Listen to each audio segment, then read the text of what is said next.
state.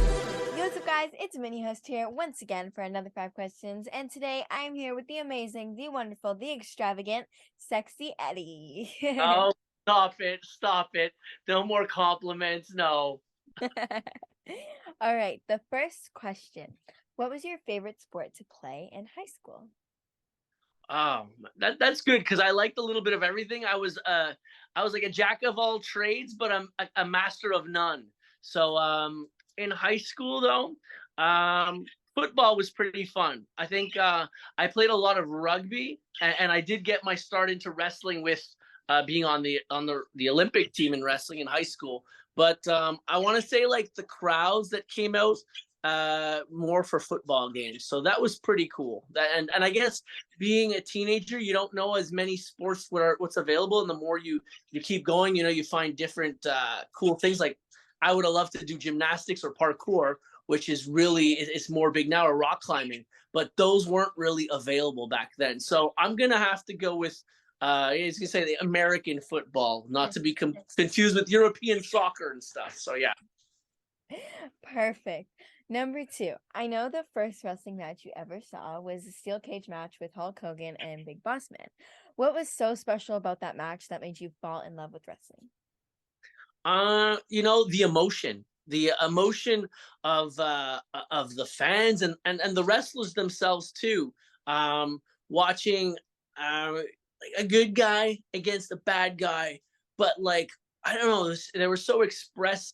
They had such good expressions on their face and everything, and it really made me want to be like a hero too, because they always show the crowd cheering or booing, and I don't know. I guess I hadn't found maybe the sport that I liked the best, but that the emotions was awesome, and I was kind of like, I guess like a lot of kids, when you're growing up, you're like, I want to be a superhero. So maybe that was close to being a superhero. I had tried to fly, but I'd broken my leg when I was a kid, jumping off high things. I tried to climb on walls like Spider-Man, which when I was a kid too, I'd hang into door frames with my feet and legs, and I would just hang out there for a couple minutes until my mom told me to get down. But yeah, I guess this was the closest to maybe getting to be an actual superhero, and so in a way, I'm living my dream. I also wanted to be a stuntman when I was young, so I do my own stunts when we're in the wrestling ring. So we get to act, and we're stuntmen, and we get to do a lot of stuff. We get to do improvisation with acting and stuff. So it's really a good blend and a good mix of everything. So the emotions is what really got me to love that match and love professional wrestling. That's really interesting. That's so cool. Number three, I see you have dogs. What are your favorite things to do with them? I guess walks before if they ever pee in the house.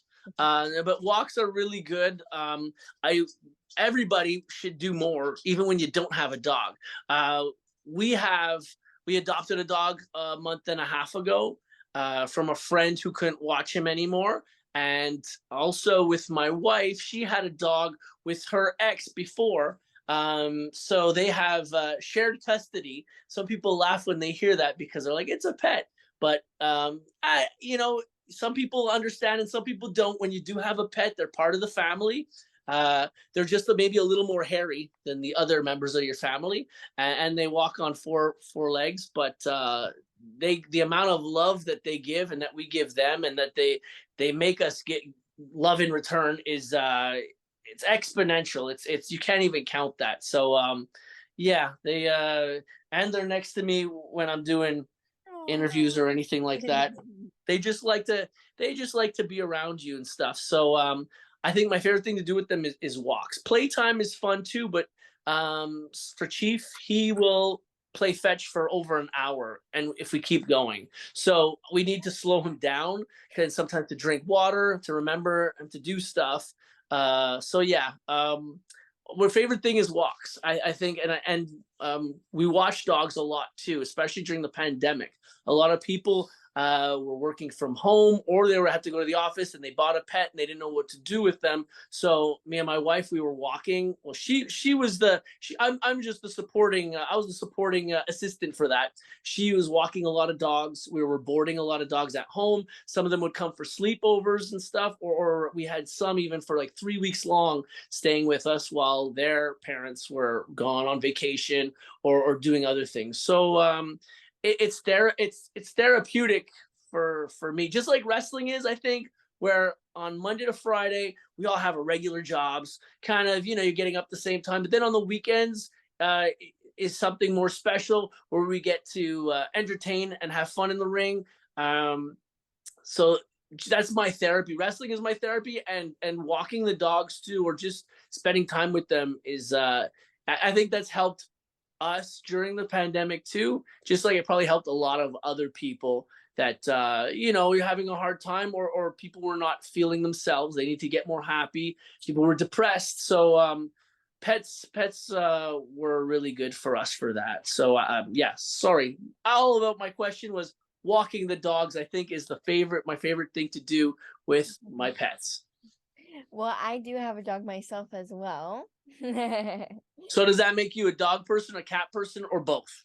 I'm both. Like, I just love Good. all pets. I think that Good. they're amazing and they're so cute and like everything. So, If I would have probably, if I would have had so many more pets, like as I was younger, I would have probably wanted to be a zookeeper or something like that. So that would have probably been another job if I was younger. But it's a lot of responsibility, and a lot of people, unfortunately, that did get pets during the pandemic maybe didn't realize it and stuff. So yeah. uh, that's the only thing. The more energy you give them, the better they are. Just like kids. I mean, if we don't have kids don't have an outlet or games to play or things like that, you end up being not I want to say destructive, but when kids will color on the wall, it's because just they don't have enough stuff to do, or you're not stimulating them enough. Same for pets. So and even same for adults. If I don't have enough stimulation, I'm gonna end up being on the phone playing Angry Birds and just sitting on the couch all day, and that's not cool. So yeah, Yeah. I got to keep stimulated myself too. The dogs help me do that, and they're like push me, hey, it's walk time, so let's go, let's get moving. Oh, well, that's great. Number 4. What is your favorite horror movie? um that's a good question, because I mean it changes often. Again, when I was younger, the two movies left the longest impression in my head, and until I was older, I found out what they are. Because as a kid, I guess I walked in the living room. Maybe my dad was watching it, or I turned on the TV late at night. I couldn't sleep, and I saw these scenes that I was like, they horrified me for years. And two of those scenes, one was from a Stephen King movie called The Shining, and that was one. There is a scene of twins, and they're walking forward, and there's like an open elevator and a tidal wave of blood. Sorry if I'm getting too gruesome or anything, No, no, no, but it's that okay. I watch horror movies too. okay, cool. And to see the remake of this, they did a second one too. But even then, years later, when I finally watched that movie, and then I'm like, that's the scene that I remember, like 15 years ago, let's say. But I didn't know why this was in my head. There's also a vampire movie. Big fan of vampires, zombies, and everything. But it was called Fright Night, and I rewatched it, and it wasn't as good as I remembered. They did a remake of this one too, but there was a scene. The vampire gets like stabbed in the hand with a pencil, and it was just like something else that when I was a kid, I just, whoa, what was that vampire movie? To finally see that again years later, it just made me almost want to discover more horror movies. And when I was a kid, they had, before your time, they had video stores, and people would rent videos. And now with Netflix and Crave and everything they have now, Shutter, you can watch anything you want, which is cool. But at the video store, I'd go down the line. There was like all these rows of movies, and I'd kind of be, okay, seen this one, seen this one, seen this one's next. And so I watched all sorts of horror movies. My favorite series, though, growing up was A Nightmare on Elm Street, with starring Freddy Krueger. My I guess dad maybe loves all of the movies that you just named. really, I was like, Yeah. Freddy kind of goes with Eddie. And as a kid too, I was like, well, as a kid, as a teenager, I was like, man, another one of the things on my bucket list was I want to die in a horror movie. If I could die in a Nightmare on Elm Street movie, oh man, my life is complete. Again, I had bigger dreams afterwards and stuff, but when I was younger, that was something I really wanted to do. Just to be a victim in a movie or something like that. So all great horror movies, but I find I'm trying to think of something that I've seen recently. There's a couple that I saw because it's hard to see something with the special twist. They came out with like The Sixth Sense, and Night Shyamalan came out with after that, like those movies needed a twist because we've seen them all before. The murderer kills people and then he gets caught. Is it a person? Is it a monster? Is it a spirit? Is there a happy ending in the end? They're kind of similar. So when I saw some movies, like one that I'm thinking right now, which I thought was really cool, also was It Follows. It's simple. The thing that's dead is coming to get you, and all it does is walk. You can run, you can take a car, you can take a plane. All it does is walk. Eventually, it finds you. So you can keep running, unless you pass it on to someone else, and then the monster chases them, and until they kill them, they come back to you. So it's kind of like a big question of, hey, I have to keep killing. I kind of sacrifice other people if I want to live. So that's a tough one. Hostel. Hostel was a pretty gruesome movie. I think there was 3 of those, but that one, just scenes where anytime they get cut their wrists or they cut like behind their ankles, that kind of gets me queasy. And actually, there was also a Spanish film that I just saw not too long ago. It's called The Platform. And again, I'm gonna give you a quick update. It's like people are in this prison and they don't know why, kind of thing. And there's so many stories of this prison. And so every month you're on a different floor in the prison. So the best food starts coming up from the first floor. It's like a feast. And you have like 2 minutes to eat everything you can. And it keeps going down and going down and going down. So it goes down to like, you don't know how many layers of this castle that there are. So by the time it gets to the bottom, there's nothing left. It's all like, so the people on the bottom end up kind of dying out and stuff. And then you wake up a month later and you're on a different floor. You don't know which floor. You just know. It's kind of these movies, the horror movies, I really like. They make you think and they make you wonder, if you were in that situation, would you be helping people or would you be not trusting them and maybe killing them yourself? So do you become do you become a hero or do you become a monster? Do you trust or do you not trust and save your own people or save your family? So those are the movies I find that really that keep you wondering stuff. There was also actually Key and Peele. These 2 comedians, they do funny stuff, but they did a movie and it was called like Us, yeah. So that too, there's copies of everybody, and then those copies kill the originals. Scary stuff. So I like the way where new horror movies are going because it's fun. At one point, they were kind of all repetitive, but even when they do the remakes now, that there's twists or it's not the same ending as it was. Last movie I'm going to mention is John Carpenter. He did some great horror movies too, and one of my favorites as a kid was called The Thing, and they redid this movie. My dad actually showed me that movie. It was really good. Great movie. Cool. But there's a remake of it, and that's what I thought it was, the remake, same title and stuff. But you have to watch them both to understand. I don't want to ruin anything, but you watch them both, and there's some changes, which they always do changes in movies now. Sometimes the male character, the main hero is a female, or different changes where there's different things that they did just to make it a little different. But this one, the Thing, the second one too, or the remake is interesting. And then you watch them back to back, or then you might end up watching the latest one first and then watching the original one afterwards. So again, enough about horror movies. That could be a whole interview in itself. Yeah. So I like horror movies. I also like, though, just to say, I like romantic comedies too. So it's a funny mix. It's weird. You could slash and kill some people, and then after that, I need to see like Adam Sandler and Drew Barrymore, doing 50 first dates or whatever. These funny movies, couples retreats or funny things like that. So yeah. All right. Well, the fifth and final question. Okay, I'm ready. I'm ready for it. I'm ready. I'm ready. Okay, Okay. What is one of your favorite meals to make?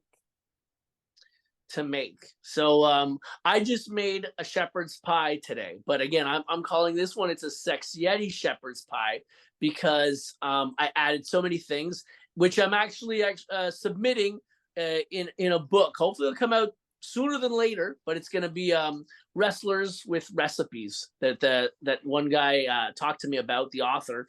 And so again, it's a project that might be happening or not, but so I took my pictures and I cooked today. So that was my big project for the day. But my favorite thing to cook, um, I'm gonna say I think a spaghetti sauce, and I'll tell you why. Because I never do the same recipe 2 times. It's a lot of it is cleaning up in my fridge. I'm checking some of the vegetables, what's in the freezer, some frozen broccoli that I chopped up and left in there. So the sauce is a good mix. It not only is it I make like a giant pot of it. I always make too much. My wife tells me, like, again, you're gonna cut too much, you're using too much vegetables, stop.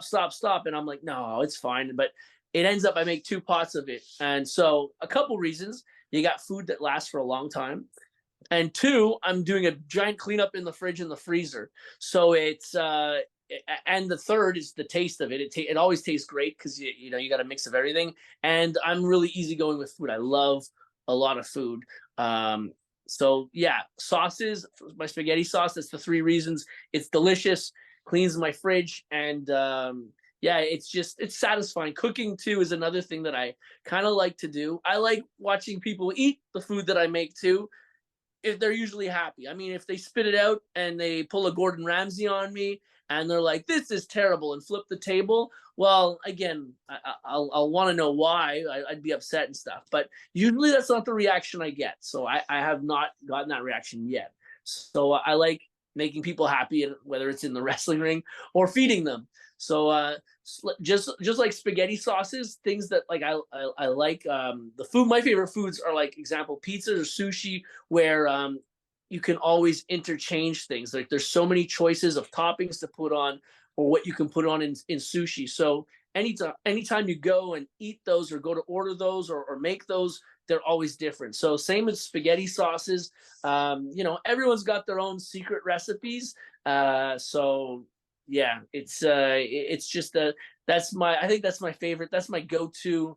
And you can put sauce on anything. You could eat it like that, put on so many different types of pasta and stuff. So it's a comfort food, I think, too.